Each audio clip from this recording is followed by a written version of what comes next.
Sebelum cerita dimulai, jangan lupa like dan subscribe, serta komen hadir untuk absennya, supaya channel ini berkembang dan dapat menyajikan cerita menarik lainnya. Pagi di Jakarta selalu terasa berdebu. Bahkan, dari ketinggian apartemen kami di lantai 43. Namun, dari balik jendela setinggi langit-langit, kemewahan ini menyaring ke kekejaman kota, menjadi panorama yang berkilauan. Pukul 6 pagi. Segala sesuatu di ruang ganti utama sudah tersusun rapi untuk keberangkatanku. Perjalanan dinas ke Singapura ini adalah puncak dari negosiasi selama 6 bulan. Keberhasilan proyek ini akan menempatkanku pada posisi yang tak tergoyahkan di perusahaan. Aku merasa siap. Setelan power suit dari Saint Laurent menggantung sempurna di lemari kaca menantiku. Di atas meja rias marmer putih, botol parfum Chanel nomor 5 memancarkan aroma klasiknya. Kontras dengan arloji Bulgari yang dingin dan berat di pergelangan tangan. Bayu berdiri di ambang pintu, bersandar dengan senyum yang selalu sukses menghipnotis orang. Suamiku adalah perwujudan kesuksesan. Tampan, pakaiannya selalu sempurna, kali ini kemeja sutra Fendi yang baru dan di mata publik. Seorang pengusaha visioner. Hati-hati di jalan sayang, ucapnya lembut. Ada nada yang sedikit terlalu manis pagi ini. Sedikit terlalu meyakinkan. Aku mengabaikannya. Mungkin Bayu hanya cemas dengan tekanan kerjanya sendiri. Tas Hermes Birkinku yang baru ia hadiahkan bulan lalu terisi penuh dengan dokumen penting. Aku memeriksa semua untuk yang terakhir kali. Paspor, e-tiket, kartu akses, dan di dalam kompartemen terpisah, dompet tipis berhias logo YSL yang berisi kartu kredit dan identitas. Bayu memelukku sekilas, ciuman di pipi. Aku akan langsung ke kantor. Hari ini ada pertemuan besar dengan klien Jepang. Mungkin pulang larut. Baiklah, jawabku, menarik napas panjang. Jangan sampai lupa makan siang. Aku turun, disambut oleh sopir pribadi. Koper Rimowaku yang ringan namun kokoh sudah berada di bagasi. Gerbang otomatis, rumah kami yang bergaya minimalis modern terbuka, dan mobil meluncur. Selama 10 menit pertama, aku menyusun kembali presentasi dalam benak. Tepat saat mobil memasuki jalan tol, sensasi asing menyergap. Sebuah kekosongan di saku dalam setelan. Sebuah ketiadaan di sampingku, dompetku, dan ponselku. Keringat dingin membasahi punggungku. Ponselku adalah gerbang menuju seluruh kehidupanku. Semua kontak, semua email terakhir, semua akses ke aplikasi perbankan, dan dompet tanpa identitas dan kartu. Aku akan terjebak di bandara. Apalagi perjalanan ini begitu mendesak. Pak, kita putar balik. Perintahku tegas. Sopirku, Pak Joko, tampak terkejut, namun segera mematuhi. Kita harus kembali ke rumah. Dompet dan ponsel saya tertinggal di kamar ganti. Perjalanan kembali terasa 2 kali lebih lama. Setiap detik yang hilang adalah pukulan bagi jadwal penerbangan internasional. Saat mobil berhenti di depan gerbang, aku menyuruh Pak Joko menunggu. Saya hanya sebentar. 5 menit, aku menaiki tangga rumah yang dingin dan sunyi. Bayu sudah pergi. Suasana lengang. Aku bergegas menuju kamar ganti. Dompetku benar tergeletak di meja rias, terlindungi oleh botol parfum. Ponselku tersembunyi di balik tumpukan buku yang kubaca semalam. Sambil membenarkan isi tas, aku melewati lorong yang menuju ruang kerja pribadi Bayu. Ruangan ini selalu terkunci. Aturan tak tertulis kami. Ruang kerjanya adalah teritori terlarang, sama seperti ruang kerjaku adalah milikku. Namun, pagi ini, di tengah ketergesaan dan mungkin sedikit kecerobohan yang Bayu sembunyikan di balik senyum manisnya, pintunya terbuka sedikit, hanya celah tipis. Setipis pita sutra yang menjuntai. Rasa ingin tahu yang tajam naluri istri yang baru saja dikhianati oleh Bayu secara halus dengan meninggalkan pintu itu terbuka mengalahkan akal sehatku tentang jadwal penerbangan. Aku mendorong pintu itu perlahan. Ruangan itu gelap. Tirai tebal menutupi jendela. Hanya layar monitor besar di meja Bayu yang memancarkan cahaya biru dingin. Dan di samping monitor itu, sebuah safe box dinding yang biasanya tersembunyi di balik lukisan, terbuka lebar. Langkahku terhenti. Seluruh sarafku menjerit panik. Namun aku lumpuh. Di dalam safe box itu, tersusun bukan perhiasan atau uang tunai, melainkan tumpukan dokumen yang diikat rapi dengan pita merah. Di depannya, di meja, ada beberapa foto yang dicetak. Aku mendekat. Tubuhku mulai bergetar hebat. Foto pertama yang kulihat adalah selembar kertas yang sepertinya adalah surat perjanjian rahasia. Tertulis di bawah letterhead bank yang tidak kukenal. Tanganku meraih dokumen itu. Tetapi pandanganku terpaku pada foto berikutnya. Itu adalah foto Bayu.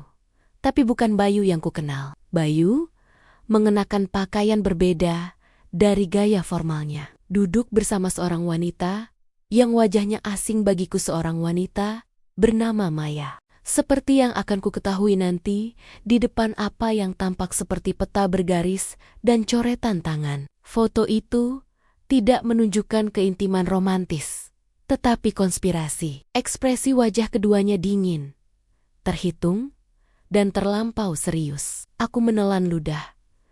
Ini bukan perselingkuhan murahan. Ini bukan kegagalan bisnis. Ini jauh lebih gelap. Di salah satu dokumen, terdapat bagan yang merinci aliran dana yang jumlahnya membuat kepalaku pusing. Di bawah kolom penerima tertulis, dalam tulisan tangan Bayu yang rapi, skema pencucian, dunia kirana, yang terbuat dari kemewahan dan janji setia, runtuh dalam hitungan detik. Aku syok. Tubuhku gemetar. Bukan karena ketakutan, melainkan karena kemarahan yang tiba-tiba mendidih. Aku melihat rahasia mengerikan itu. Bayu bukan hanya suamiku.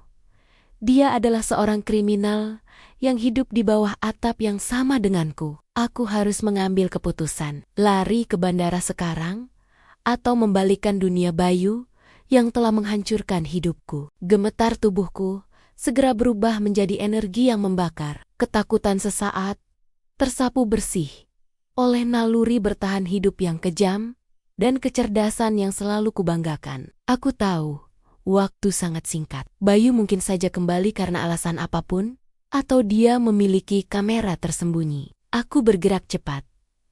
Jantungku berdebar tak karuan, namun tanganku stabil. Langkah pertama, dokumentasi. Aku menggunakan ponsel yang baru kuambil, mengaktifkan kamera dengan mode hening. Aku memotret setiap dokumen yang penting. Lembar demi lembar, bagan demi bagan. Tumpukan dokumen itu mengungkap jaringan kompleks perusahaan cangkang dan transfer antar negara. Semua dirancang untuk mengaburkan asal-usul uang. Angka-angka yang tertera adalah miliaran.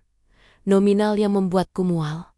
Ini bukan penggelapan kecil. Ini adalah kejahatan terorganisir yang Bayu kelola dari ruang kerjanya. Sambil memotret, aku membaca sekilas. Aku menemukan nama Maya terukir di beberapa surat perjanjian kemitraan. Di samping tanda tangan Bayu, Maya, wanita dalam foto konspirasi itu. Dia bukan sekadar kekasih gelap. Dia adalah rekan kejahatan, partner dalam skema kotor ini. Ada satu folder yang paling tebal. Di sampulnya, tertulis kode proyek yang terenkripsi. Aku memotret isi folder itu secara menyeluruh. Di dalamnya, terdapat daftar nama dan aset yang dijual secara paksa atau diakuisisi secara ilegal. Menunjukkan bahwa Bayu tidak hanya menipu bank, tetapi juga merampas hak orang lain.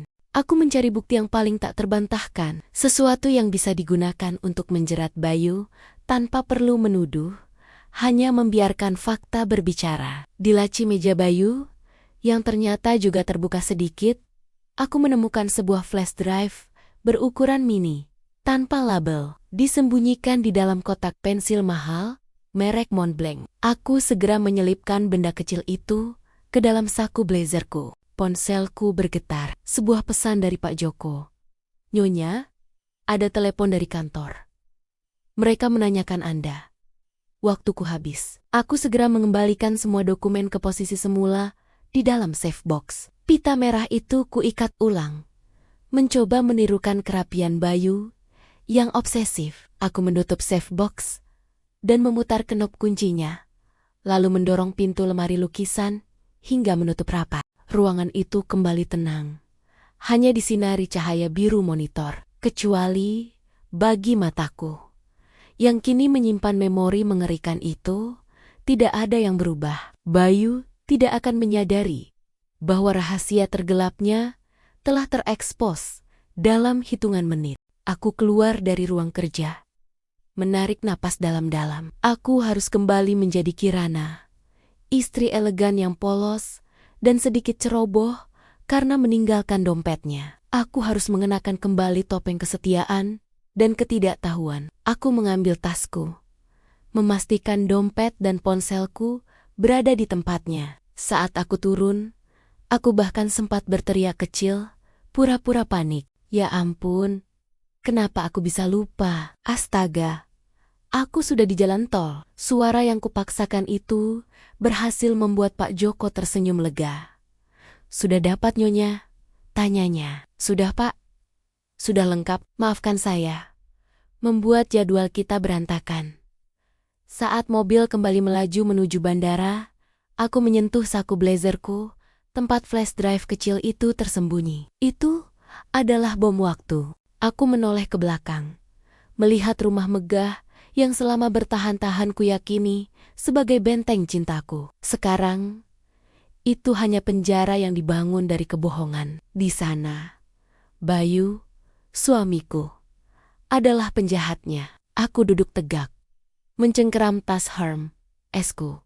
Aku tidak akan terbang ke Singapura. Penerbangan ini dibatalkan. Sekarang, aku memiliki misi yang jauh lebih penting daripada proyek bisnis. Aku harus menghancurkan pria yang telah menipuku, tanpa membuat Bayu menyadari bahwa aku sudah tahu. Permainan telah dimulai.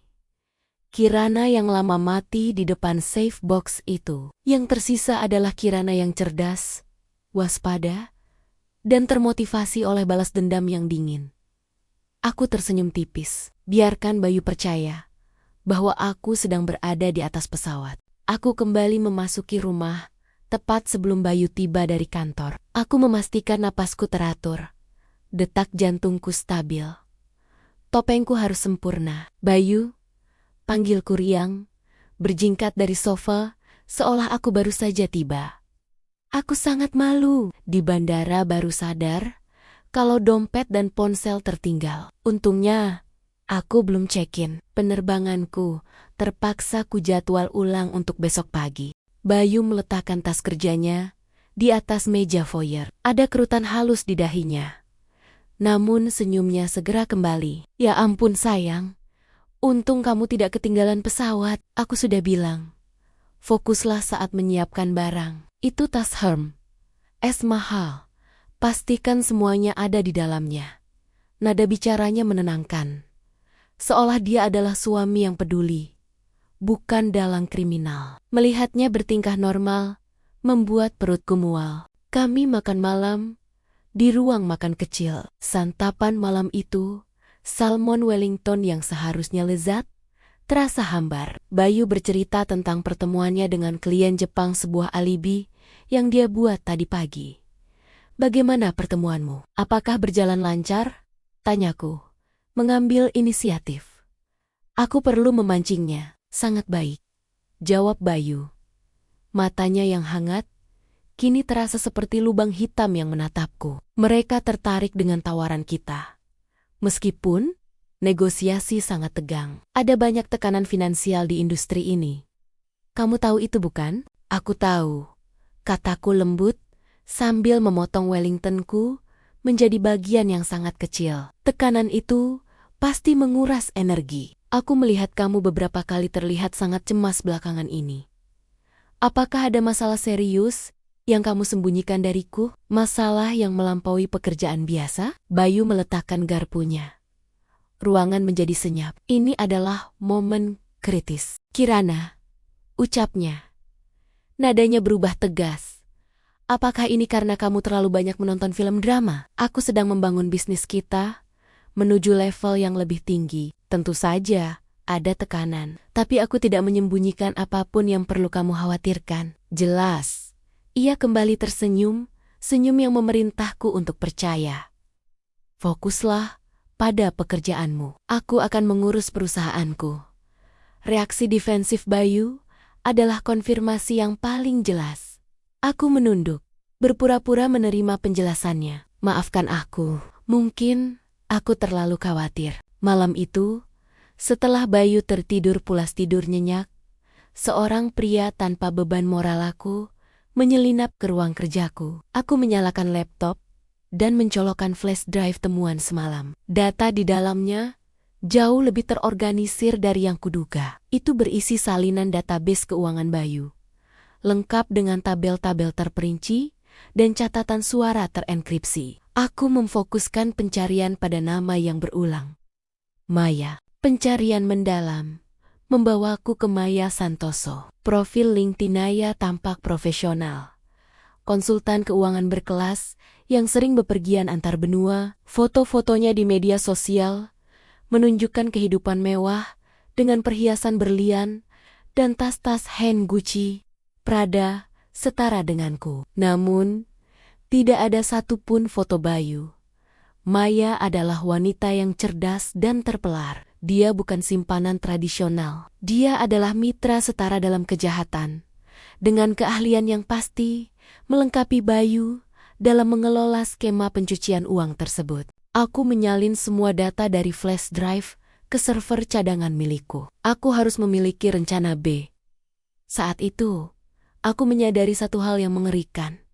Aku tidak bisa mempercayai siapapun. Aku harus menemukan sekutu. Seseorang yang memiliki integritas tak tergoyahkan. Hanya satu nama yang muncul di benakku. Bapak Aris. Aku menghubungi Bapak Aris. Bukan melalui telepon rumah atau kantor, melainkan melalui saluran komunikasi lama yang hanya kami gunakan untuk urusan mendesak dan sangat rahasia. Aris adalah mentor dan sahabat lamaku. Seorang pensiunan jaksa yang kini bergerak di bidang konsultasi hukum dan etika bisnis. Aku tahu dia tidak bisa dibeli. Aris, aku butuh bantuanmu, bukan sebagai klien, tapi sebagai teman, pintaku. Kami bertemu keesokan paginya di sebuah kafe kecil di kawasan Jakarta Selatan, yang terkenal dengan privasinya dan tidak pernah dikunjungi oleh kolega bisnis kami. Aku mengenakan kacamata hitam besar dan pakaian kasual, jauh dari citra Kirana yang biasa. Aris duduk di seberangku. Wajahnya tenang, namun matanya penuh perhatian. Ada apa Kirana? Wajahmu tidak bisa berbohong. Kamu terlihat seperti sedang membawa dunia di pundakmu. Aku menarik napas. Aku tidak bisa menceritakan semuanya. Tidak sekarang, tapi aku menemukan sesuatu yang mengerikan tentang Bayu. Ini bukan perselingkuhan. Ini jauh lebih besar. Ini kriminal.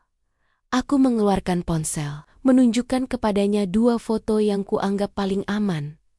Bagan aliran dana yang tidak menunjukkan wajah Bayu, dan salah satu halaman surat perjanjian dengan nama Maya Santoso dan tanda tangan Bayu. Aris mengambil ponsel itu, menatap layar dengan serius. Ekspresinya mengeras. Ini dokumen bank, Kirana. Jumlahnya, ini skala yang sangat besar. Ada perusahaan cangkang di Swiss dan Kepulauan Cayman. Ini bukan pekerjaan amatir. Aku tahu, aku menemukan ini secara tidak sengaja, dan aku yakin ini hanya puncaknya. Aku menceritakan insiden dompet ketinggalan dan pintu ruang kerja Bayu yang terbuka. Aku merahasiakan keberadaan flash drive itu, menyimpan informasi vital itu sebagai leverage terakhirku, bahkan terhadap sekutuku sendiri. Aku ingin keluar, Aris. Tapi aku tidak mau pergi dengan tangan kosong dan membiarkan dia lolos. Aku butuh seseorang yang bisa membimbingku dalam langkah hukum. Seseorang yang tahu cara bergerak dalam kegelapan ini. Aris menghela napas panjang. Kamu meminta aku mempertaruhkan segalanya. Aku adalah temanmu, Kirana. Bukan hanya kolega. Dia menatapku lurus. Aku akan membantumu. Tapi kamu harus berjanji. Jangan pernah bertindak sendiri lagi. dan selalu ceritakan padaku sejauh mana kamu bergerak. Aku mengangguk. Aku janji. Baik, kata Aris. Langkah pertama, jangan pernah menghubungi dia melalui alat komunikasimu. Asumsikan semua alatmu disadap, bahkan ruanganmu. Kita perlu memverifikasi identitas dan peran Maya. Aku akan menggunakan koneksi investigasi swasta yang terpercaya. Sementara itu, kamu harus kembali ke rutinitasmu. Jadilah istri yang sempurna. Berikan Bayu rasa aman yang salah. Aku meninggalkan kafe dengan rasa lega yang bercampur rasa dingin. Aku sekarang punya sekutu. Kirana, si wanita sosialita, kini menjadi mati-mata yang menyamar di rumahnya sendiri. Beberapa hari kemudian, informan Bapak Aris mengirimkan laporan awal mengenai Maya Santoso. Hasilnya jauh lebih mengkhawatirkan daripada yang kubayangkan. Maya Santoso bukan sekadar kekasih gelap, Kirana, kata Aris dalam pertemuan singkat kami di tempat parkir bawah tanah. Dia adalah ahli logistik dan keuangan dengan catatan karir yang sangat bersih di permukaan. Dia memiliki akses ke jaringan bank internasional yang Bayu tidak miliki. Dia adalah otak di balik struktur pengalihan dana ini. Aku meninjau data yang Aris berikan, yang sejalan dengan apa yang ada di flash drive Bayu. Maya memiliki 3 properti di luar negeri yang dibeli. Dalam 6 bulan terakhir, semua atas nama perusahaan fiktif. Mereka bukan hanya bersekutu, gumamku. Mereka adalah tim yang bekerja sempurna. Lebih dari itu, lanjut Aris, menunjukkan sebuah foto satelit. Bayu dan Maya bertemu setidaknya 3 kali dalam sebulan. Tidak di restoran mewah, tapi di sebuah villa terpencil di Bogor, yang Bayu klaim sebagai properti kantor untuk retreat. Villa ini memiliki sistem keamanan yang sangat canggih. Di foto itu, mobil Bayu yang mewah terlihat terparkir di samping mobil sport milik Maya. Ini bukan pertemuan romantis. Ini adalah pertemuan perencanaan strategi kriminal. Rasa jijikku terhadap Bayu semakin menguat. Selama ini, dia membiarkanku merasa aman dalam ilusi. Sementara dia dan Maya merancang kehancuran orang lain. Maya memegang kendali atas Bayu. Jika ada perpecahan di antara mereka, Maya bisa menjadi ancaman terbesar bagi suamiku atau sekutu terkuatku. Kita harus tahu apa yang mereka rencanakan selanjutnya, kataku. Bayu akan menghadiri gala amal Bank Sentral minggu depan. Itu adalah acara yang sangat penting baginya untuk mempertahankan citra. Bayu pasti lengah di sana. Maksudmu menyusup? Tanya Aris, menatapku skeptis. Aku adalah istrinya, Aris. Aku akan berada di sana sebagai bagian dari dekorasinya. Aku harus memanfaatkan keramaian itu untuk mendapatkan kunci utama. Aku butuh akses ke rekening luar negeri itu. Itu adalah bukti yang akan menjatuhkannya tanpa bisa bangkit lagi. Aris berpikir sejenak, lalu mengangguk perlahan. Risiko sangat tinggi. Tapi aku mengerti, data flash drive itu hebat. Tapi transfer langsung dari rekening bank offshore Bayu akan mengunci kasusnya. Kita akan siapkan sistem komunikasi darurat. Aku merasa adrenalin mengalir. Aku bukan lagi Kirana yang menunggu Bayu pulang. Aku adalah seorang mata-mata yang siap memasuki sarang singa. Gala amal Bank Sentral diselenggarakan di salah satu ballroom paling eksklusif di kota. Aku mengenakan gaun malam kotor rancangan Elisab, perhiasan berlian yang Bayu berikan, dan membawa tas clutch Gucci. Penampilanku adalah manifestasi dari status sosial yang sedang Bayu coba jaga. Bayu, dalam tuxedo Armani, terlihat gagah dan percaya diri. Dia menyapa para kolega dengan senyum yang ramah, menjabat tangan para pejabat tinggi, dan berbisik hal-hal manis di telingaku. Aku balas tersenyum, memainkan peran istri yang bangga dan setia. Aku merasa seperti seorang aktris panggung yang sedang menampilkan drama terbaiknya. Aku harus berbicara dengan gubernur Bank Sentral. Sebentar sayang, bisik Bayu, memegang tanganku erat seolah aku adalah properti. Kamu bisa berbincang dengan teman sosialitamu dulu. Ya, ini adalah kesempatanku. Saat Bayu tenggelam dalam obrolan penting dengan sekelompok pria berjas, Aku mulai bergerak. Aku tahu, Bayu memiliki kebiasaan meletakkan dompetnya yang berisi kartu-kartu penting dan catatan kecil di saku dalam jaketnya. Aku pura-pura ke toilet. Begitu tiba di area yang lebih sepi, aku mengirim pesan kepada Aris. Bayu di sudut tim LP. Waktu eksekusi, aku kembali ke ballroom, bergerak ke arah meja Bayu dengan langkah santai. Menghindari tatapan mata yang terlalu lama, aku melihat ke bawah. Bayu telah meletakkan jaket tuksedonya di belakang kursi, lengah karena dia merasa terlalu aman. Aku mendekat, menyentuh pundaknya, dan berbisik sial-liala sedang menggoda. Sayang, jaketmu di lantai, nanti kotor, ada sisa saus wine di sana. Saat Bayu menoleh untuk melihat ke lantai, perhatiannya teralih. Dalam gerakan secepat kilat, tanganku menyelinap ke saku dalam jaketnya. Aku tidak mengambil dompetnya. Aku hanya merasakan teksturnya. Lalu mengambil kertas kecil yang selalu dia lipat rapi. Kertas tipis, seukuran kartu nama. Aku berbalik dan berjalan cepat ke toilet wanita. Di dalam bilik, aku membuka lipatan kertas itu. Itu adalah catatan tulisan tangan, kombinasi angka, dan huruf yang tidak masuk akal. Kyoto 399B 8106. Aku memotret kode itu dengan ponselku, lalu mengembalikan kertas itu ke tempatnya di saku Bayu, memastikan lipatan dan posisinya persis seperti semula. Bayu tidak akan pernah tahu. Aku tahu ini adalah kunci. Kyoto nama bank di Asia, atau mungkin kota tujuan transfer. Angka-angka itu pasti kombinasi username dan kata sandi untuk rekening offshore yang Bayu gunakan untuk menyimpan harta haramnya. Aku segera bergegas menemui Aris, yang sedang menunggu di area lobi. Wajahnya tegang. Aku mendapatkannya, bisikku, menunjukkan foto kode di ponsel. Aris menatap kode itu. Kyoto. Ini bukan hanya kode Kirana. Ini pasti mengacu pada Bank Kyoto Trust di Swiss. Sangat terselubung. Sekarang, kamu harus pulang. Dan bersikaplah seolah tidak terjadi apa-apa. Aku akan meneruskan ini ke tim digital. Jika ini adalah aksesnya, kita akan mendapatkan semua yang kita butuhkan dalam 24 jam. Aku menatap Bayu dari kejauhan. Dia sedang tertawa, mengangkat gelas sampahnya. Topengnya tampak begitu meyakinkan. Namun di tanganku, aku memegang kunci yang akan membuka brankas rahasia kejahatannya.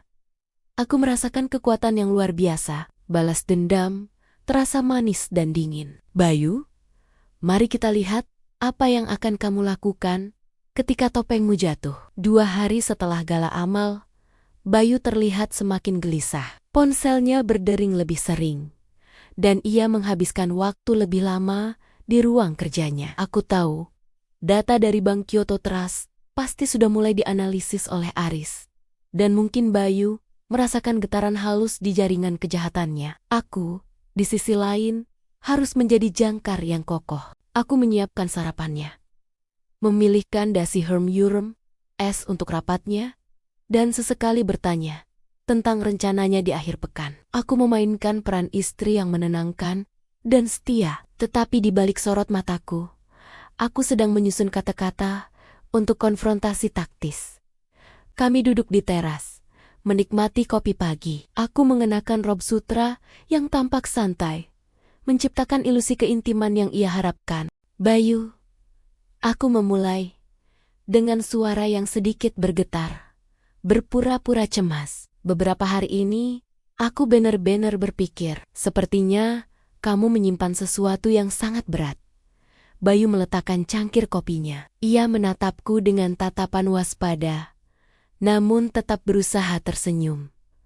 Apa maksudmu, Kirana? Aku sudah bilang, ini hanya tekanan kerja biasa. Aku menggeser kursi sedikit mendekat. Bukan, ini bukan biasa. Aku melihat kamu bekerja begitu keras untuk mempertahankan citra ini. Proyek besar, klien Jepang. Tapi, aku merasa ada yang salah dengan fondasi yang kamu bangun. Aku memilih kata-kata dengan hati-hati, memasukkan sedikit informasi yang Bayu tahu hanya bisa kulihat jika aku memang mencarinya. Aku melihat angka-angka transfer antar perusahaan yang tidak masuk akal. Bayu, aku melihat stres yang kamu coba sembunyikan di balik senyum itu. Apakah kamu mengambil risiko yang terlalu besar? Bayu menarik napas. Wajahnya sedikit memerah. Ini adalah pertama kalinya aku menembakkan panah dan mengenai sasarannya. Ia memilih jalan penyerangan, bukan pengakuan. Cukup, Kirana, bentaknya. Suaranya naik 1 oktav, menghancurkan keheningan pagi. Kamu tidak mengerti bisnis. Kamu hanya mengurus perusahaan kosmetik dan desainmu yang kecil. Angka yang kamu lihat itu adalah fleksibilitas keuangan yang dibutuhkan perusahaan sekelas kita.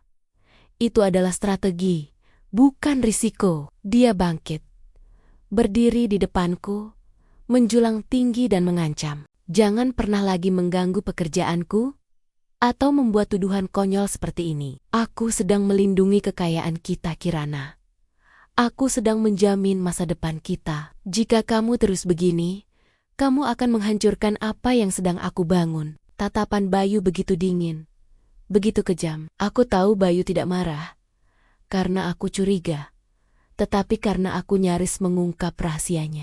Itu adalah kemarahan seorang penjahat yang terpojok. Aku menunduk, berpura-pura ketakutan.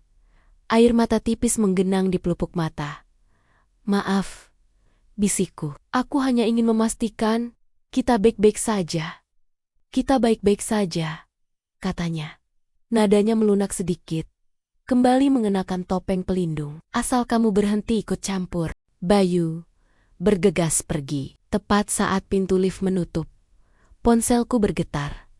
Pesan dari Aris Code Kyoto Valid, kita punya akses penuh. Jumlahnya 3 kali lipat dari yang kita duga. Data disalin. Aman di luar jangkauan Bayu. Langkah selanjutnya, alibi untuk hari-hari. Kemarahan Bayu telah mengeras hatiku menjadi baja. Aku bukan lagi wanita yang terluka.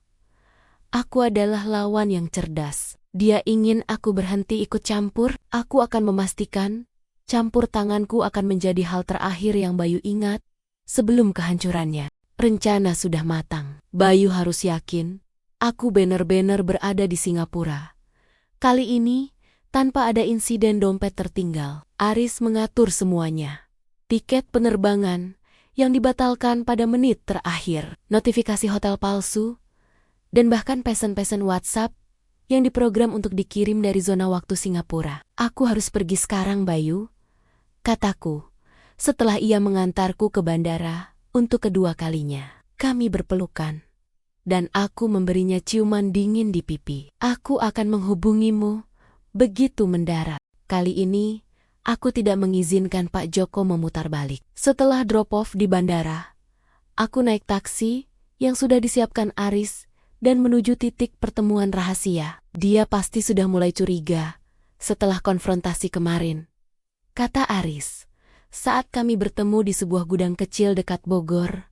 Beberapa jam kemudian, dia mungkin akan mengecek statusmu. Tapi alibi digital kita akan menahannya. Tujuan kami adalah villa terpencil Bayu dan Maya, tempat pertemuan strategis mereka. Data Bank Kyoto menunjukkan bahwa di sana terdapat master vault, sebuah hard drive fisik berisi semua kontrak asli dan rekaman percakapan yang tidak pernah mereka masukkan ke dalam jaringan digital. Kami bergerak dalam kegelapan.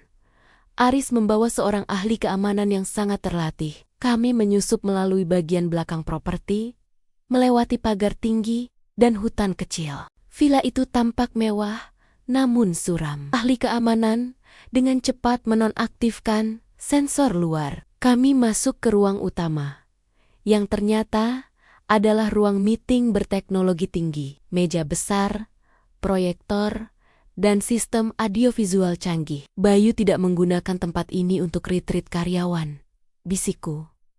Merasakan kejahatan merasuki udara. Ahli keamanan menemukan ruangan tersembunyi di balik rak buku persis, seperti yang sering kulihat di film thriller. Di dalamnya, terdapat meja kontrol, dan, yang paling penting, sebuah lemari besi kecil. Kami bekerja cepat. Aris memasukkan kode yang ia duga dari kombinasi tanggal penting Bayu. Gagal, Kami mencoba lagi, menggabungkan kode Kyoto dengan ulang tahun Maya. Berhasil, lemari besi itu terbuka. Di dalamnya, selain beberapa tumpukan uang tunai yang diikat pita, ada dua benda yang kami cari. Master drive yang terenkripsi dan sebuah recorder audio kecil. Aris dengan hati-hati menyalin data dari master drive ke alatnya. Aku meraih recorder audio itu dan memutar rekaman terakhir. Itu adalah Bayu dan Maya. Suara Bayu, dingin dan tanpa emosi, berkata, "Setelah proyek ke-10 selesai, Kirana akan menandatangani pelepasan asetnya. Kita akan menggunakan asetnya sebagai jaminan untuk tahap kedua. Dia tidak akan pernah menyadarinya sampai semuanya hilang." Napas tersentak di tenggorokanku. Dia tidak hanya mencuci uang. Dia berencana menghancurkanku secara finansial. Ini bukan hanya kejahatan. Ini adalah pengkhianatan total. Tiba-tiba, Aris membeku. Alarm luar diaktifkan. Seseorang datang. Kami panik. Kami harus segera keluar. Kami menyambar master drive dan recorder, meninggalkan uang tunai. Saat kami berlari keluar dari ruangan tersembunyi, aku mendengar suara mobil mendekat. "Keluar melalui jendela samping," teriak Aris. Kami melompat, mendarat di semak-semak. Saat aku menoleh ke belakang, cahaya lampu mobil menembus kegelapan. Itu adalah sedan hitam Bayu. Bayu keluar dari mobil. Ia tidak sendirian. Di belakangnya, seorang pria bertubuh besar. Bayu tampaknya curiga dan datang untuk memeriksa vilanya. Aku menahan napas. Tubuhku bersembunyi di balik semak yang dingin. Kami nyaris tertangkap. Hanya berjarak beberapa meter dari Bayu. Kami berhasil lolos, merangkak dalam kegelapan. Aku tahu, kali ini, Bayu akan tahu ada sesuatu yang sangat salah. Waktu bermain sudah habis. Pagi berikutnya, aku mendarat kembali di Jakarta, menunda kepulangan dengan alasan sakit mendadak. Aku dan Aris bertemu di kantornya. Aris menatapku. "Kamu tahu risikonya, Kirana. Bayu akan tahu bahwa ada penyusup di villa itu. Dan dia akan segera mencari tahu siapa yang punya motif dan koneksi." "Aku tidak peduli lagi," jawabku. Suaraku tenang. Gemetar sudah hilang, digantikan oleh ketenangan yang mematikan. Aku mendengar rekaman itu. Aris, dia tidak hanya mengkhianatiku. Dia berencana merampas segalanya dariku, menggunakan nama dan asetku sebagai jaminan kejahatannya. Aku tidak akan menunggu dia bertindak. Kami memiliki master drive, rekaman suara Bayu yang mengakui rencananya untuk menggunakan asetku, dan kode transaksi Bank Kyoto.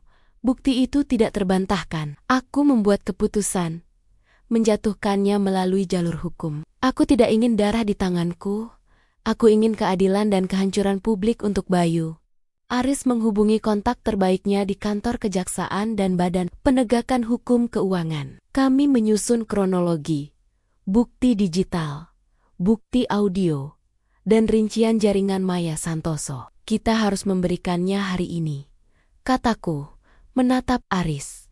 Sebelum Bayu berhasil membersihkan jejaknya, aku pulang, siap untuk malam terakhirku di bawah atap yang sama dengan Bayu. Aku mendapati Bayu sudah menungguku di ruang tamu. Wajahnya tegang, matanya merah. Dia tahu, "Kamu tidak ke Singapura," tuduhnya, tanpa basa-basi. Aku melepas tas tanganku dengan tenang, meletakkannya di sofa. Aku menatapnya. "Benar, aku kembali."